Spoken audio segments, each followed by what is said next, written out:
కన్నప్ప విజయంతో మళ్లీ ఫామ్ లోకి వచ్చిన హీరో మంచు విష్ణు తన కెరీర్ ను మరోసారి ట్రాక్ పైకి తీసుకొచ్చేందుకు రెడీ అయ్యారు. ప్రెజెంట్ మంచి జోష్ లో ఉన్న ఆయన తదుపరి సినిమాపై పూర్తి ఫోకస్ పెట్టారు. ఇక ఈసారి పూర్తి స్థాయి కమర్షియల్ ఎంటర్టైనర్ తో రాబోతున్నట్లుగా విష్ణు ఇప్పటికే ప్రకటించగా, రీసెంట్ గా అందుతున్న సమాచారం ప్రకారం విష్ణు తన తదుపరి సినిమాకు ప్రముఖ నటుడు స్టార్ కొరియోగ్రాఫర్ ప్రభుదేవ దర్శకత్వం వహించబోతున్నట్లు తెలుస్తోంది. తెలుగు ప్రేక్షకులకు నువ్వొస్తానంటే నేనొద్దంటానా, పౌర్ణమి, శంకర్ దాదా జిందాబాద్ వంటి చిత్రాల ద్వారా దర్శకుడిగా దగ్గరైన ప్రభుదేవ కొంత గ్యాప్ తర్వాత మళ్లీ మెగాఫోన్ పెట్టబోతున్నారు.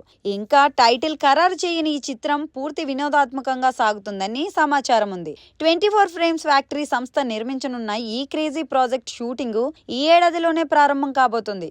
విషయం ఏంటంటే, మంచు విష్ణు ప్రభుదేవ కాంబినేషన్ టాలీవుడ్ లో ఓ కొత్త ఎనర్జీని తెచ్చేలా కనిపిస్తుంది. కొరియోగ్రాఫర్ గా, డైరెక్టర్ గా, యాక్టర్ గా కూడా తనకంటూ ఒక మార్కెట్ సంపాదించుకున్న ప్రభుదేవ మొత్తానికి చాలా రోజుల తర్వాత మంచి కంబ్యాక్ ఇవ్వబోతున్నాడు. మరి విష్ణుకి ఈ సినిమా మరో మేజర్ హిట్ గా నిలవనుందా లేదా అనేది ఆసక్తికరంగా మారింది. నటీనటులు పూర్తి వివరాలైతే ఇంకా తెలియాల్సింది.